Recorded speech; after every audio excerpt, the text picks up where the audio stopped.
আমার হাতের এই ফুলগুলো কি তোমরা চিনতে পারছো? হ্যালো গাইস, আসসালামু আলাইকুম। কী অবস্থা? আশা করি সবাই খুব ভালো আছো। Welcome to my mini blog.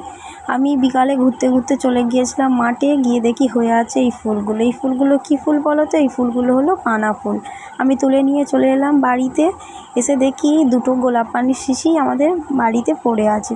তো আমি ঘুরিয়ে নিয়ে তারপরে শুরু করে দিলাম, বলি একবার চেষ্টা করে দেখি। কোনো দিন তো করিনি, ভিডিওতে অনেক দেখেছি, কিন্তু আমি কোনো দিনই করিনি।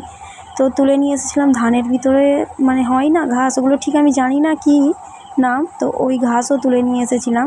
নিয়ে এসে আমি বানাচ্ছিলাম। তো চেষ্টা করেছি, অতটা ভালো হয়েছে কি জানি না, কিন্তু চেষ্টা করেছি। তো কেমন হয়েছে অবশ্যই বলবে। তো আমি তারপরে ছুরি নিয়ে বসেছি, পানি নিয়ে বসেছি, আর ওই গোলাপ পানির শিশিগুলো নিয়ে বসেছি। তো তারপর আমি চেষ্টা করছি। তো দু রকমের ঘাস তুলে নিয়ে এসেছিলাম, তো সেই ঘাসগুলোকে লাগিয়ে দিলাম। তো কেমন হয়েছে অবশ্যই বলবে। টাটা, আল্লাহ হাফেজ।